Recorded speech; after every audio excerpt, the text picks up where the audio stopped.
Frame அம்மா Trump வந்து ஒரு விஷயம் சொல்லியிருக்காங்கல்ல, யூஎஸ்ஏல வந்து படிச்சாலே வந்து கிரீன் கார்டு தரேன். அதை பத்தி நீங்க டிஸ்கஸ் பண்ணலாம். ஆமா, காலேஜ் கிராஜுவேஷன் முடிச்சவங்களுக்கு வந்து கிரீன் கார்டு தரப்படும் அப்படின்னு வந்து ட்ரம்ப் வந்து ரீசெண்டாக நடந்த பாட்காஸ்ட்ல வந்து தெரிவிச்சிருக்காங்க. அது வந்து மிகப்பெரிய ஒரு பேசும் பொருளாக இருந்தது.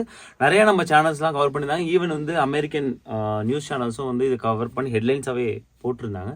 ட்ரம்ப்போட ஒரு புதிய அறிவிப்பு அப்படின்னு. தேர்தல் வர்றதுனால நிறைய புதிய அறிவிப்புகள் வரும். இன்னைக்கு வந்து இதுக்கான சாத்தியக்கூறுகள் இருக்கா? ஸோ சப்போஸ் ஒருவேளை இந்த மாதிரியான ஒரு ரூல் வந்துச்சுன்னா யாரெல்லாம் இதுக்கு எலிஜிபிள் ஆவா, அந்த மாதிரியான ஒரு டிஸ்கஷன் வந்து இன்னைக்கு பண்ண போறோம். What I want to do and what I will do is you graduate from a college, I think you should get automatically as part of your diploma a green card to be able to stay in this country, and that includes junior colleges too.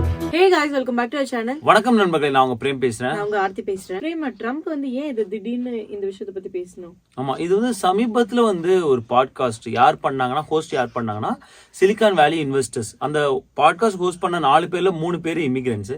ஆபீஸா வந்து இந்தியாவை வந்து பின்புலமாக கொண்ட நபர்கள் இருந்தாங்க. So அப்படி இருக்கும்போது அது ரிலவெண்ட்டாக கேள்விகள் போயிட்டு இருந்தது. அப்போ வந்து ட்ரம்ப் அவர்கள் சொன்னது வந்து நிறைய வந்து இங்கே படிச்சுட்டு அந்த பிரெயின்ஸ், அதாவது இங்கே அவங்க கெயின் பண்ண நாலேஜ் என்ன பண்ணுறாங்கன்னா, இங்கே தங்காமல் வெளிநாட்டுக்கு போயிடுறாங்க.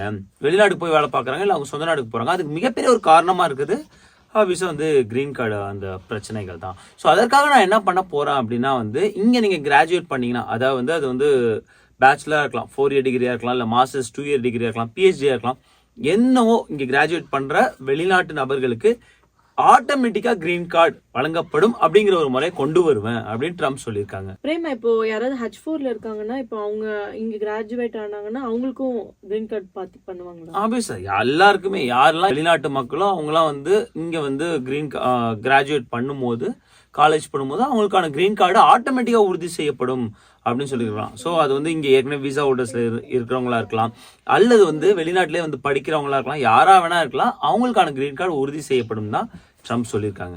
இப்படி சொல்றாங்களே, இதுக்கான பாசிபிலிட்டிஸ் இருக்கா? பாசிபிலிட்டிஸ் இருக்காங்கிறது அடுத்து டிஸ்கஸ் பண்ணுவோம். அதுக்கு முன்னாடி வந்து இதுதான் முதல் தடவை ட்ரம்ப் சொல்றாங்களா அப்படின்னு பார்ப்போம். 2016 நடந்த எலெக்ஷன் கேம்பெயின்லயும் இதுதான் சொல்லியிருந்தாங்க. அதாவது வந்து நிறைய பேர் இங்க வந்து ஹார்வர்ட்ல படிக்கிறாங்க, ஸ்டான்ஃபோர்ட்ல படிக்கிறாங்க, வாட்டன் ஸ்கூல்ல படிக்கிறாங்க. ஏன் அந்த வாட்டன் ஸ்கூல் அப்படின்னு ட்ரம்ப் சொன்னதுக்கான காரணம் என்னன்னா, ட்ரம்ப் வந்து அங்க பேச்சுலர் சயின்ஸ் ஆஃப் எக்கனாமிக்ஸ் வந்து அங்க பண்ணாரு. ட்ரம்ப் மட்டும் இல்ல, நிறைய இன்னும் பெரிய தலைங்க வந்து இந்த வாட்டன் ஸ்கூல், யூனிவர்சிட்டி ஆஃப் பென்சில்வேனியாவோடது அவங்க வந்து பண்ணியிருக்காங்க. வாரன் பஃபெட் அவர் வந்து அங்க பண்ணியிருக்காரு. எலான் மஸ்க் வந்து பேச்சுலர் அங்க பண்ணியிருக்காரு, எக்கனாமிக்ஸ்லயும் பிசிக்ஸ்லயும் பண்ணியிருக்காரு. நம்மளோட மண்ணின் மைந்தன் சுந்தர் பிச்சை வந்து எல்லாருக்கும் தெரியும், பேச்சுலர்ஸ் வந்து IIT பண்ணாரு, அப்புறம் MS வந்து ஸ்டான்ஃபோர்ட்ல பண்ணாரு, MBA வந்து வாட்டன் ஸ்கூல்ல பண்ணாரு. ரொம்ப பிரபலமான ஒரு ஸ்கூல். பிளஸ் வந்து ட்ரம்ப் அங்க வந்து பேச்சுலர்ஸ் பண்ணதுனால அதை வந்து அப்ப குறிப்பிட்டு 2016 சொன்னாரு, இங்கெல்லாம் படிச்சுட்டு வெளிநாடு போயிடுறாங்க, அவ்வளோ வந்து நல்ல நாலேஜை வந்து நம்ம இழக்கிறோம், நல்ல பிரெயின்ஸை நம்ம இழக்கிறோம், இது மிகப்பெரிய ஒரு இழப்பை தருது. அதனால அப்போவே சொன்னாங்க, அவங்களுக்குலாம் கிரீன் கார்டு பார்த்து பண்ணி தருவேன் அப்படின்னு சொன்னாங்க. அது சொல்லி 4 வருஷம் முடிஞ்சுது. ஏற்கனவே இருந்த 4 வருஷம் முடிஞ்சது. அதுக்கப்புறம் பைடன் வந்தாங்க, கண்ட்ரி கேப்பை தூக்குன்னு சொன்னாங்க, அதுவுமே 4 வருஷம் முடிஞ்சுது. இப்போ திரும்ப ட்ரம்ப் வந்திருக்காங்க, திரும்ப அந்த பழைய புத்தகத்தை திறந்திருக்காங்க. அப்ப நீங்க சொல்றதெல்லாம் வச்சு பார்க்கும்போது இதுக்கான பாசிபிலிட்டிஸ் இல்லைன்னு சொல்றீங்களா? அப்படி இல்லை, இதை வந்து அவங்க வந்து பாசிபிலிட்டிஸ் இருக்கு. எல்லாமே வந்து எக்ஸிக்யூட்டிவ் ஆர்டர் அவங்க பண்ணலாம். இல்லை, இப்போ நம்ம பார்த்தோம், பைடன் அவர்கள் வந்து ஒரு எக்ஸிக்யூட்டிவ் ஆர்டர் போட்டிருக்காங்க. நம்ம அதை பத்தி வீடியோவும் பார்த்தோம். இங்கே ட்ரீமர்ஸ், அதாவது டாக்கா குழந்தைங்களுக்கு வந்து ஒரு பாதுகாப்பு வழங்குறதுக்கு, ஒரு விசா, எம்ப்ளாய்மெண்ட் விசா வழங்குறதுக்கு, ப்ளஸ் வந்து ஃபாரின் ஸ்பௌஸ் யூஎஸ் சிட்டிசன் கல்யாணம் பண்ணும்போது அவங்க இல்லீகல் அன்டாக்குமெண்டடாக இருந்தால் அவங்களுக்கான சிட்டிசன்ஷிப் பார்த்து இது மாதிரிலாம் பண்ணியிருக்காங்க. ஸோ எக்ஸிக்யூட்டிவ் ஆர்டர் மூலியம் பண்ண முடியும், ட்ரம்ப்பாலையும் பண்ண முடியும். அப்புறம் சுப்ரீம் கோர்ட்டில் போய் அதை வந்து சேலஞ்ச் பண்ணுறதுலாம் வேற விஷயம், பட் பண்ண முடியும். ஆனால் என்ன அதுக்கான சேலஞ்ச் இருக்குன்னா, முதல்ல இங்கே எவ்வளோ வந்து இன்டர்நேஷனல் ஸ்டூடெண்ட்ஸ் இருக்காங்கன்னு பார்ப்போம். உங்கள் ஸ்க்ரீன்லையுமே அந்த டேட்டா பார்ப்பீங்க. நிறைய வந்து 2022, 2023 வந்து நிறைய ஸ்டூடெண்ட்ஸ் எந்த கண்ட்ரிலேயே வந்திருக்காங்கன்னா, ஆப்வியஸாக சைனா வந்து 2,89,000. இந்தியா ரொம்ப கிட்ட வந்துட்டாங்க, 2,68,000. முக்கியமாக சொன்னால் இந்தியா வந்து சமீப காலமாக வந்து நிறைய ஸ்டூடெண்ட்ஸ் வந்து இங்கே படிச்சுட்டு இருக்காங்க. ஸோ இது மட்டும் ஒரு வேலை எக்ஸிக்யூட்டிவ் ஆர்டரா லாவா வந்துடுச்சுன்னு வச்சிங்களேன், அவ்வளோதான், சைனா வந்து ஈஸியாக முந்திரி போயிடுவாங்க. ரைட். ஸோ இன்னொரு டேட்டாவை நீங்கள் பார்க்குறீங்க. அதாவது வந்து 2022-23 1.05 மில்லியன் இங்கே வந்து இன்டர்நேஷனல் ஸ்டூடெண்ட்ஸ் வந்து இருக்காங்க. நீங்கள் அந்த நம்பர்ஸ் பார்த்தீங்கன்னா ஆக்சுவலாக வந்து டியூரிங் பேண்டமிக் வந்து ரொம்ப குறைஞ்சிருந்தது, 1 மில்லியன் கீழே வந்துச்சு. அதுக்கு முன்னாடி பார்த்தீங்கன்னா 1 மில்லியனுக்கு மேலே போயிருந்தது. இப்போ திரும்ப வந்து அந்த ஃபேஸில் போய்கிட்டு இருக்கு அப்படின்னு வந்து தெரிய வருது. ஸோ இதுலேருந்து தெரிய வருது என்னன்னா, நமக்கு நிறைய ஸ்டூடெண்ட்ஸ் வந்து கிராஜுவேஷன் வந்து பண்ணிட்டு இருக்காங்க. ஸோ அவங்களுக்கு அவ்வளோ பேருக்கும் வந்து கிரீன் கார்டு பாத்துங்கிறது ஒரு பெரிய விஷயம். ஏன்னா வந்து அவங்க வந்து எம்ப்ளாய்மெண்ட் பேஸ்லேயே வெறும் 1,40,000 தான் கொடுக்குறாங்க. 1 இயருக்கு ஒரு 500K கிராஜுவேட் பண்ணாங்கன்னா அப்பப்போ 500,000 நீ வந்து கிரீன் கார்டு வழங்கணும். ஸோ பேச்சுக்கு நல்லா இருக்கு கேட்கறதுக்கு, பட் அந்த நடைமுறை சிக்கல் வந்து எவ்வளோ இருக்குன்னு தெரியல. இது பண்ண முடியுமானும் தெரியல. ஆனா ட்ரம்ப் அவர்கள் வந்து சொல்லியிருக்காங்க. இது எதனால இப்ப சொல்லியிருக்காங்க? இந்தியன்ஸோட ஓட்ஸ் எல்லாம் கவர் பண்றதுக்கா? எலெக்ஷன் ஸ்டண்டா? இது வந்து எலெக்ஷன் ஸ்டண்டாவே எடுத்துக்க முடியாது. காரணம் வந்து பைடன் அவர்களுக்கும் நல்லா தெரியும், ட்ரம்ப் அவர்களுக்கும் நல்லா தெரியும், பாக்குறவங்களுக்கும் நல்லா தெரியும். நான் வந்து இந்த மாதிரி நான் இமிகிரன்ஸ் ஏதோ விசால உள்ளவங்களுக்கு ஒரு கிரீன் கார்டு பண்ணி தரேன் அப்படின்னு சொன்னா இங்க உள்ள ஏற்கனவே சிட்டிசன்ஸா இருக்க இந்தியன்ஸ் ஓட்டு போடுவாங்கன்னா எனக்கு தெரிஞ்சு இல்லை. நான் ஐ மே பி ராங். ஸோ தவறாக இருக்கிறது நல்லது தான். ஆனால் வந்து எனக்கு தெரிஞ்சு அதை ஒரு கிரைட்டீரியா வச்சு இந்தியர்கள் இங்கே ஓட்டு போடுறது கிடையவே கிடையாது. ஈவன் வந்து அது சம்பந்தமா அந்த பிரசிடென்ட் என்ன சொல்றாங்கன்னு கூட அவங்களுக்கு வந்து தெரியறது கிடையாது. இது வந்து நான் நிறைய பேர்கிட்ட பேசின வரைக்கும் நான் வந்து தெரிஞ்சுக்கிட்டது.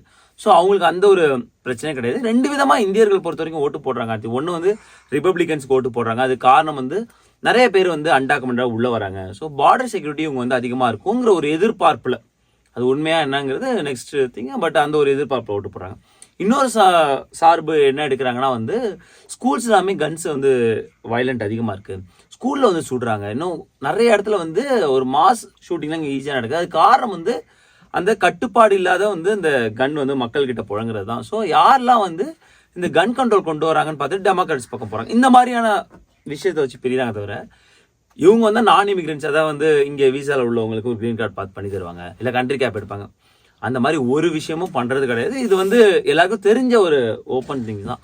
அதனால அவங்களுக்கு தெரியும் கண்டிப்பா வந்து லாட்டின் அமெரிக்கன்ஸ் ஓட்டை கவர் பண்ணணும்னா இதெல்லாம் பண்ணணும், ஆப்ரோ அமெரிக்கன்ஸ் ஓட்டை கவர் பண்ணா இதெல்லாம் பண்ணணும், இந்தியன்ஸ் ஓட்டை கவர் பண்ணா நான் இமிகிரன்ஸ்க்கு ஒரு சிட்டிசன்ஷிப் பார்த்து பண்ணி தரணும் அப்படிங்கிறது என்னதான் அவங்களுக்கு கிடையவே கிடையாது. ஏன்னா அதை வச்சு அவங்க ஓட்டு போடணும்னு எல்லாருக்குமே தெரியும். ஸோ அதனால வந்து இதை நான் எலெக்ஷன் ஸ்டண்டா எடுக்கல.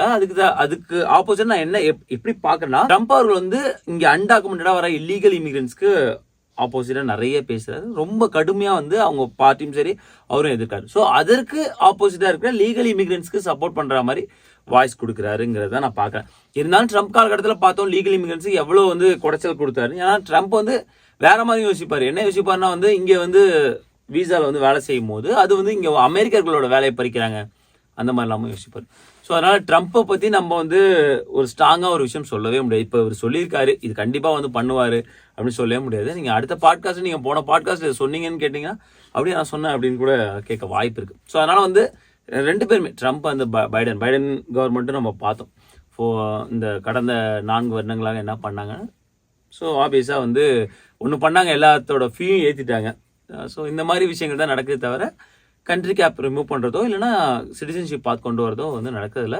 ஸோ இதுவுமே நான் அப்படி தான் பார்க்குறேன். பார்ப்போம் போக எலெக்ஷன் கேம்பெயின் போக எப்படி போகுதுன்னு பார்ப்போம். ஒருவேளை இதை வந்து டாப்பியாக கூட கொண்டு வரலாம். ஆனால் ஒரு விஷயம் ரிப்பப்ளிகன்ஸ் ட்ரை பண்ணாங்க போன தடவை, சொல்லி தான் ஆகணும், மெரிட் பேஸ்ட் கொண்டு வர ட்ரை பண்ணாங்க. ஒருவேளை இப்போ திரும்ப அவங்க மெஜாரிட்டி கிடைக்கும் போது அதை கூட கொண்டு வரலாம். பட் நம்ம அதை பொறுத்து இருந்தால் பார்க்கணும் அவங்க ஃபைனலாக வந்து அவங்களோட எலெக்ஷன் மேனிஃபெஸ்டோ எப்படி இருக்கு அப்படின்னு. ஐ ஹோப் உங்களுக்கு இந்த வீடியோ யூஸ்ஃபுல்லாக வந்து நினைக்கிறேன். மறக்காம நம்மளோட சேனல் லைக் பண்ணுங்க, ஷேர் பண்ணுங்க, சப்ஸ்கிரைப் பண்ணுங்க, மறக்காம அந்த பெல் ஐக்கன் தட்டி விட்டு போங்க. தேங்க்ஸ் ஃபார் வாட்சிங் திஸ் வீடியோ ஃப்ரெண்ட்ஸ். நன்றி.